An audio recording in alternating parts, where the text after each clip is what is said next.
Hi Leo, welcome to your weekly check-in for the 7th to the 14th of October. The books here that you can see are from the Oracle decks I'll be using in today's reading. Your monthly reading is up for October, and if you have already seen that, then you'll know why this book is here. So, as I've said a million times, I'm a Libra. My birthday is on Friday the 13th this month. So I'm going to give this book away as part of a birthday giveaway. I ordered one of them, received two by mistake, so I'm going to give the extra book away. If you would like this book, then please send me an email. The email address is on my About page. It's also in the description box. In the monthly reading at the beginning, I do talk about the connection between Friday the 13th and Divine Feminine Energy.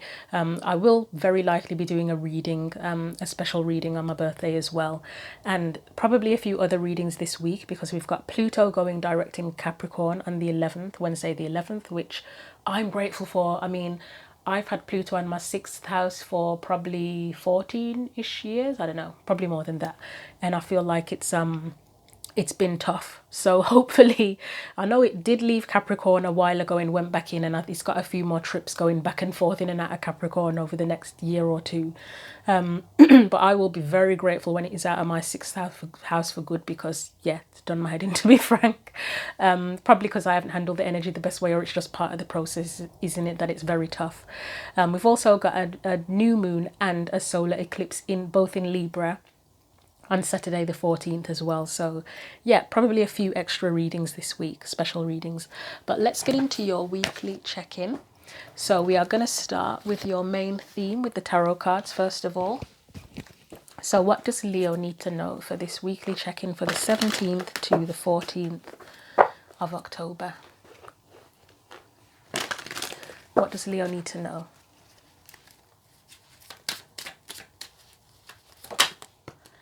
Right, so you have, do I want to, yeah, okay. I was going to say, do I want to keep it? And it landed on the floor face up, so I have to keep it. It's the Three of Pentacles. And you have the Tower, and you have one more that dropped on the floor, but I am not going to take that because it's face down. So I just finished Capricorn's reading, and they got the Tower as well. Let's get your energy within this.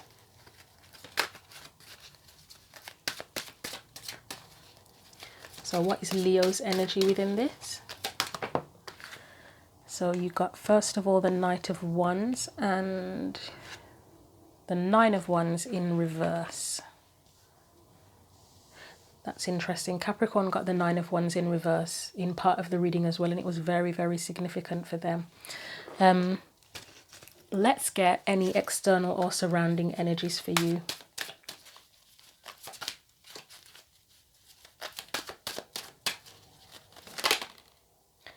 No, that was too many. Let's try that again. Although, what did you get? The Emperor, whoa. Okay. The Emperor, the Empress, and the Ten of Cups. Okay, I'm going to put them back and try that again, but that's, yeah. That's interesting.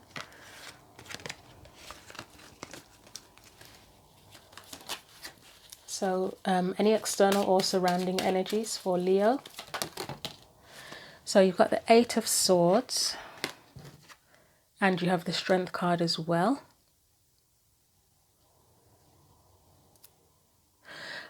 I'm getting something here about freeing yourself in some sort of way. Potentially, but let's... I mean, I often get fearlessness with the Knight of Wands. But let's continue. So let's get advice or guidance for you, Leo. And we have the Two of Swords. Okay, so let's get you a Spirit Animal Oracle card as well. And I have been saying that I'm not reading these from the book today because the description on the actual card is pretty self-explanatory, but I've already read it for both of the readings that I've done before yours, for some of the cards, so we'll see what happens. Let's see what you get. So what else does Leo need to know for the weekly check-in? Right, we've got 3. Everybody's getting loads of these. I don't think, did Capricorn get 1? No, Capricorn got about 3. Libra got 2, I think. Right. We've got Now is a Lucky Time. You also have Lay a Solid Foundation, Beaver Spirit, Lay a Solid Foundation. And you have Seahorse Spirit, watch and wait. Okay, and we are now going to get your clarifiers. So I'm assuming that you're trying to build or create something. I mean, Three of Pentacles is often about bringing something together, isn't it? Lay a solid foundation, with the main theme there is kind of like a warning about unstable foundations, I would say. So let's clarify. Let's clarify the Tower and the Three of Pentacles first of all. And as I've said to the other signs, I don't know why I tortured myself by using the vice versa deck, which has the images on both sides, because of the way I shuffle. I like flyers and flippers, and it is difficult with this deck, I'm not going to lie. So I'd rather not be here all day shuffling, but hopefully they'll come out. So the Three of Pentacles and the Tower for Leo.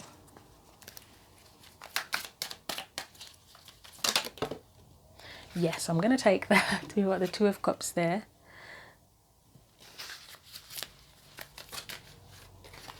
The Lovers was trying to come out.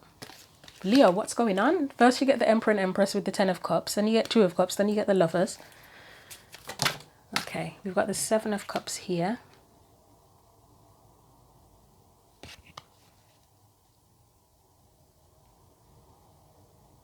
This looks like enlightenment. I know it's the Seven of Cups can often be associated with confusion. It can be looking at different perspectives. That kind of looks like, I mean, I always see this particular side as if he's been hypnotized, and then this is like the where, or he's having visions or something. This is the vision, I guess. That looks like the vision,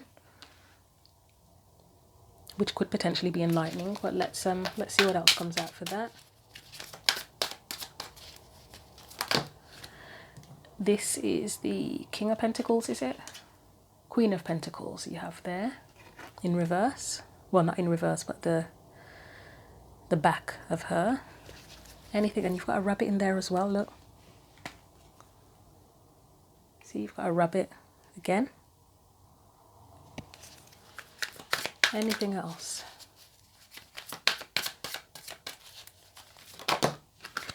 The Fool. I think the Fool has come up in the last two readings, or maybe the last one. Do I need one more? Yep, we'll get one more. Okay, we get two more. So we have Five of Swords and the Tower again. Okay. I am going to get one just for this tower on its own. I have a feeling of what this means, but I'm just going to get one. So we'll see what else comes out. We have the Six of Pentacles. Yeah, okay. I will get one more, but I think I know what that means. Six of Pentacles, yeah. For me, all of these cards pretty much are just talking about building a new foundation, but making it stable. Whatever you're trying to bring together this time, if it's something you've attempted in the past, then yeah, it needs to be more solid this time. And I think the way you bring things together and the way things can be more solid is, well, first of all, you've got Five of Swords there. So often it can be about conflict. It can be winning at all costs, as we often say. This one feels this way. It feels like, you know, like if you've had people or situations, and I guess I'm going to be sharing, I created a quote, and I'm probably going to be sharing it with everyone, and I might as well do it now very early on because I feel like it relates to this Five of Swords. So this quote is based on thoughts I've had. It's based on a few conversations I've had over the past few days, and it's also a little bit is relating to a video by Aquarian Insight, one of the readers that I've followed for several years, something she said in one of her weekly videos. So the quote I put together using all of that was, or is, let's see if I can find it now, because I put it on my WhatsApp status. It says, just contemplating, we can end up spending so much of our time in situations, jobs, friendships, romantic relationships, communities, family relationships, where we repeatedly compromise or sacrifice our integrity, our beliefs, our values, our principles, and parts of ourselves. Then we get to the point where we decide, I can't be that person anymore.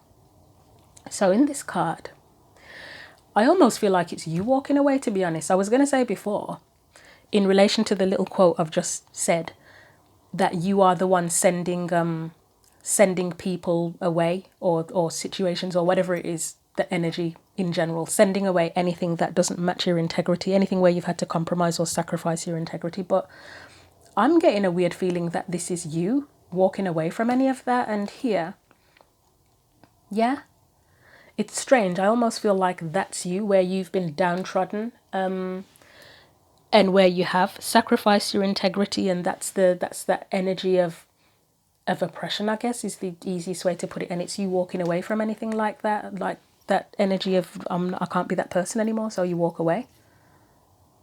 Okay, that's not how I was going to say it to begin with, but that's kind of how it feels now after reading. But yeah, that quote, that's what that energy feels like, and that's, to me, that's why the tower's there.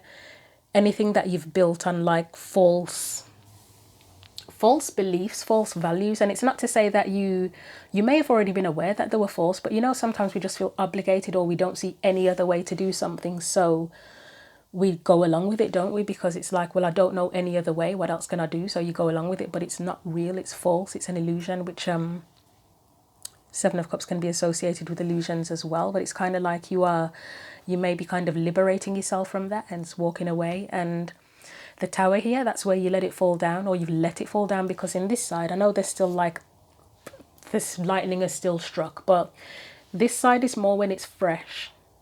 Feels like it's the fresh incident of the lightning striking and the people falling out of the building. This feels kind of more like the aftermath, even though you can still see that there, but it feels more like the aftermath because you can see the ruins have crumbled.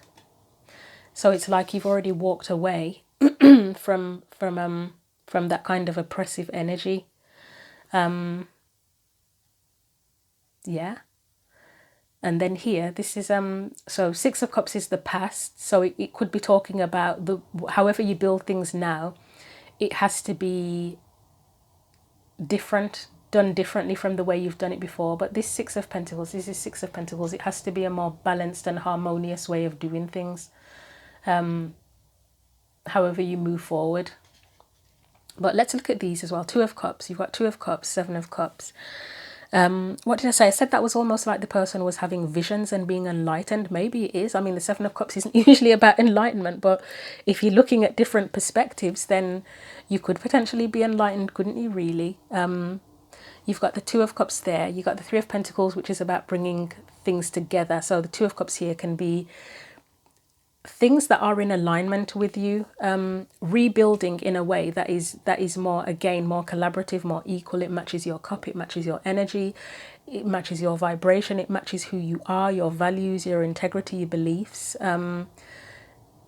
Maybe just the enlightenment around that. And then the Queen of Pentacles, wasn't it, is where she, okay, yeah. So I always say the Queen of Pentacles, she's very much about values. She's a Capricorn card, isn't she? Yeah, she's very much about values. She values what she has. She values herself. There may be a bit of enlightenment around that, and I think the other signs got a similar theme. It wasn't their whole theme, but something similar came up about not hiding who you, not so much who you are, but again, that's that whole thing that I said about compromising and sacrificing your values. Because with her back turned, it's like she's hiding what she values. It's moving away from that and being freer with it, being liberated, not being afraid to do what you have to do, or walk away if you have to walk away, to avoid not avoid, but so that you're not compromising your integrity. Okay, let's move on from that, because I think I've talked about that for like 5 minutes now.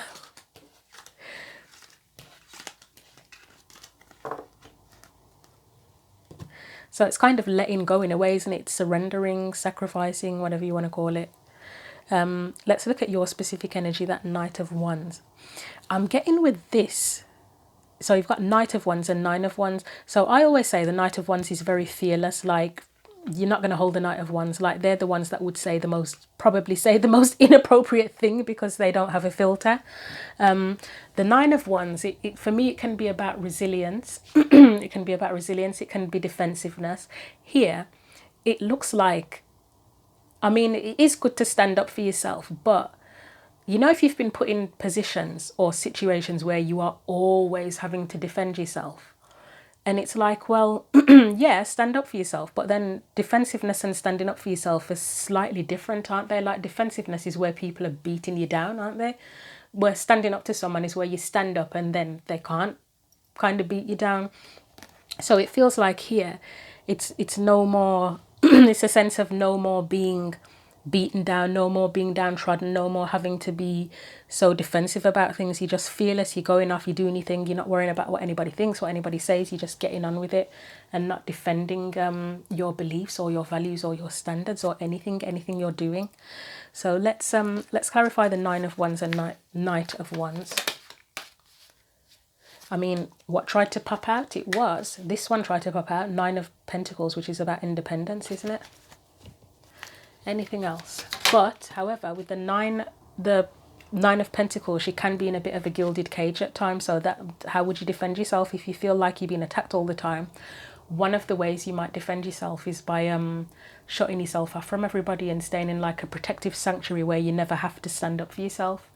I'm going to put that back and try again because I wasn't concentrating. Right, so we have the Devil. That would be the things that hold you back, wouldn't it? And it's the back, so it's almost like you're saying goodbye to that in a way. Or you could be saying goodbye to that.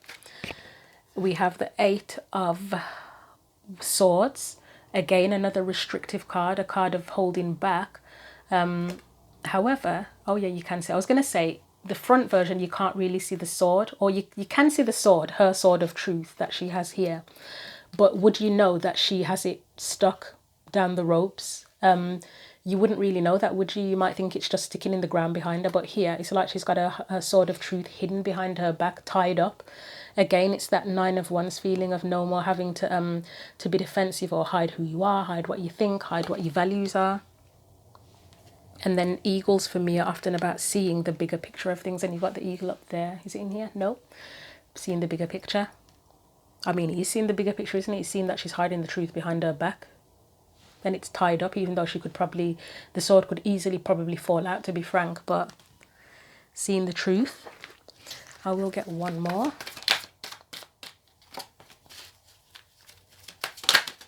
Nope. Right, we have the... Is it in reverse? Yes, it's in reverse. We have the Moon, I believe. Yes, it is the Moon. Some of these are hard to know what they are if you don't use the deck very often, which I don't. And it's got an eclipse there as well, hasn't it? Right, and I think eclipses, is it eclipses that are connected with revealing the truth or something to that effect? I could be wrong there. Yeah, I could be wrong about that, but it's not. It is definitely the Moon, isn't it? Because sometimes the Moon and the star look very similar in this deck, but it's revealing, isn't it? It's revealing the truth, revealing anything that's hidden, with it being in reverse. She's naked. She's vulnerable. Anything else? I'll get one more, although I feel like I'm not really needing to clarify this any further. I'm just torturing myself by shuffling the vice versa deck now, but let's just get one more. Yeah, there we go. Right, so that is the Ace of Wands. So that to me feels like your spark, your passion. If you sort of been through a phase where you've kind of felt again downtrodden or anything, or you've had to hide parts of who you are or defend parts of who you are, and that's a running theme with Leo, isn't it? Every week I keep getting a theme of having to defend your decisions or your choices or something to that effect. That's your spark. It feels like your resilience as well, that you're not going to be held down. Again, fearlessness comes to mind with that. Okay. So we'll leave that there. So your energy is one of fearlessness, I would say, just not willing, not being that person anymore. that will be defensive and feel downtrodden. So the external energy is one of strength, and you've got strength and the Eight of Swords. So that's the same thing. It's telling me the same thing. That would be where things are trying to keep you restricted and held down. It's you, probably you having the courage to fight it or to stand up against it rather than defensiveness. But this could also be the energy that's trying to hold you down as well, like it's a strong energy, an oppressive energy. But let's clarify that. Try that again. And again. Right, there we go. 10 of Swords in reverse. I'm getting resistance, and then with that 10 of Swords being in reverse as well, that is resistance, isn't it? Like resistance to an ending it can be, or something's not quite over yet. 2 of Swords and 3 of Swords. If this was a relationship reading,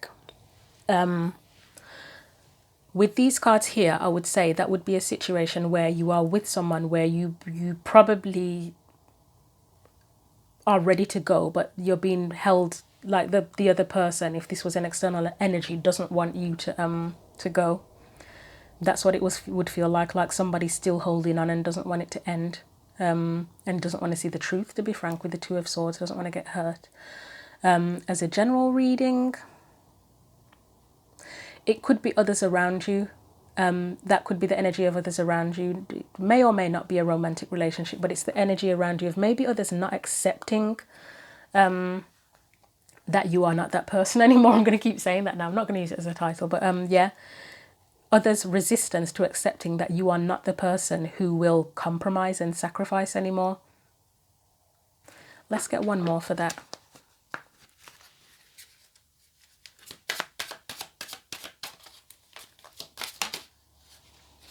Try that again. Okay, there we go. So we've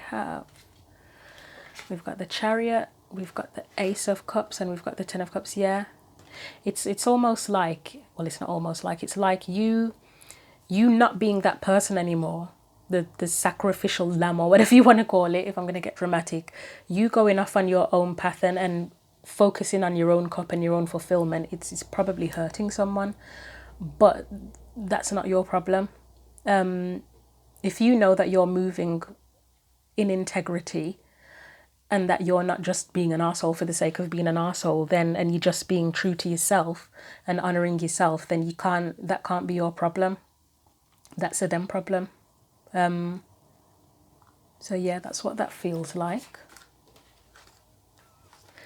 So there may still be a bit of restrictive energy around you, but it seems like you are, let's just have a look at these again. It's just like you just know what you have to do. You know that you can't be that person any longer, and that you have to honour yourself. Let's clarify that 2 of Swords that's there. So we have the 8 of Pentacles in reverse.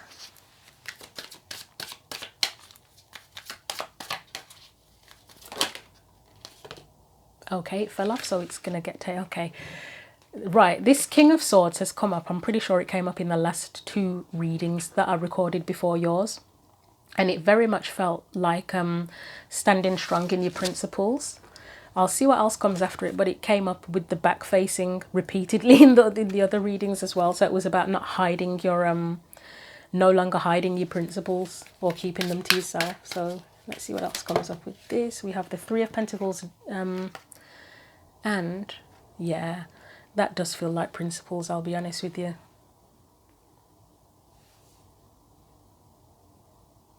I'm going to get one for the 8 of Pentacles in reverse.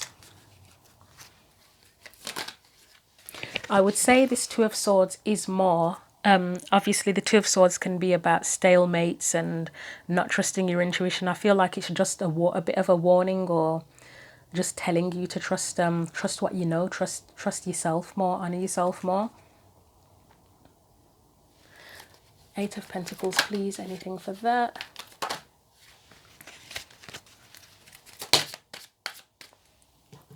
Okay.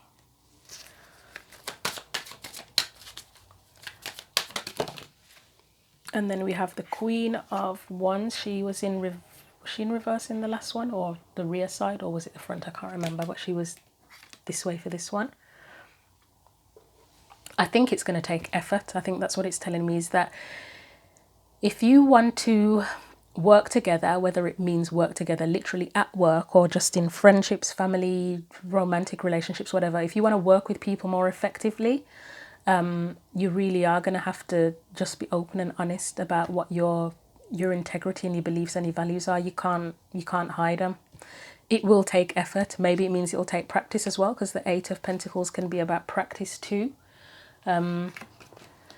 And I said it in the last reading that it seems strange to be saying stuff like this to Leo, because we always think of Leo as strong and very vocal and just nobody tells them what to do. But we are all human. And Leos have pride. I mean, I've said before, I'm a Leo moon and rising. And pride can get in the way, and pride can come in different forms, can't it? Pride can be anything from thinking you're right all the time to having a job that stresses you the hell out and a life that stresses you the hell out, but being there in pride, saying, oh, I'm fine, I can handle everything, even though you're falling apart inside. Pride can go in many different ways. So yeah, it's building a new foundation, but the way you have to build that new foundation is you have to trust your intuition, you have to trust what you know, you have to trust your own integrity. You can't hide that. Can't hide it from other people. Let's get one more for the Eight of Pentacles. I mean, we've got lay a solid foundation here, haven't we?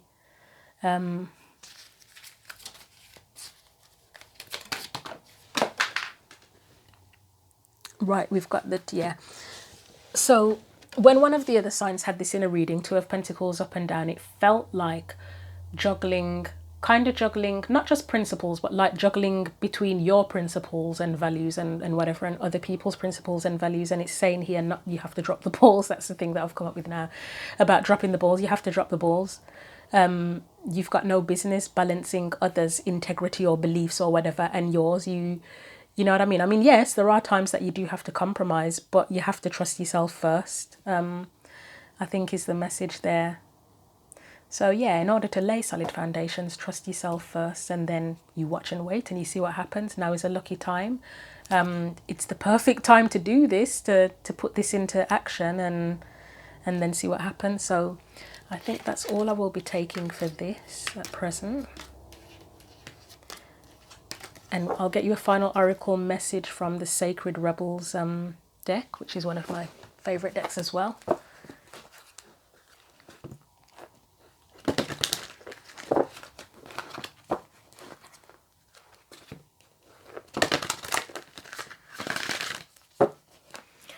Okay.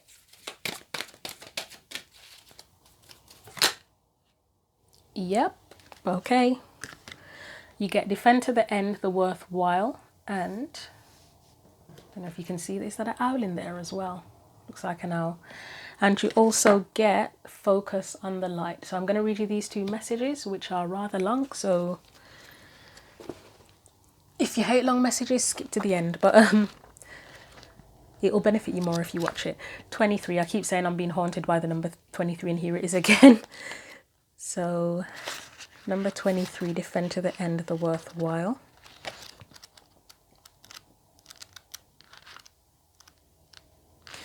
So, okay, this is quite long, but I think it's worth reading. Beneath the illusions, pretty, and we talked about illusions already, didn't we? Pretty as they may seem, you know what is real. Beneath the lies, sweet though they may sound, you know what is worthwhile.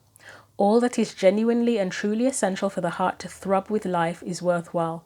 Anything that dulls it or suffocates its vibrant aliveness must be questioned, challenged, and more than likely cast aside, for the heart is our key to living an authentic life. What is there once that is compromised? Without its foundation of truth, we are to be forever lost in confusion, doubt, and despair. To be honest, I just need to read that paragraph now, and that sums up everything. Anyway, you are a sacred warrior, a defender of the heart. You have cried genuine tears of your own grief and also the grief of the world. You have raged at injustice and oppression in your own life and in the world. You have felt the need to protect the presence of love, for whilst it is exceptionally powerful, it can too easily be smothered under lies and fear. The sacred warrior must not heed the dangerous voices that say, oh, stop being so sensitive, stop making such a big deal out of things. Love is the biggest deal there is. What else is worth being so sensitive about? The sacred warrior is vigilant that the presence of love is not chipped away by fear, criticism, doubt, or untruths, even if others find the unflinching honesty of your feelings difficult to handle. Even if those feelings are expressed with gentleness and compassion, the sacred warrior honors the task of being more faithful to love than to anything else. This includes the fear of loss. Actually, it includes the fear of anything at all. This oracle brings guidance to honor even the smallest steps in your path of the sacred warrior. They are no less important than the more noticeable or dramatic actions on the path. One single misstep can begin a landslide of great devastation. Being vigilant with what is meaningful and what is truthful, even in the smallest and seemingly most insignificant ways, strengthens the sacred warrior and prevents darkness from gaining a stronghold from the inside. That darkness will be intelligent and sneaky. It will tell you that it doesn't matter, that this one time you can forget what you promised, that you are just one person and that you can't make a difference anyway. That darkness will lure you into sleepy ambivalence and dull your light, if you allow it to. The sacred warrior within will fight with love and honor to be true to what has meaning and never ever allow it to be cast aside.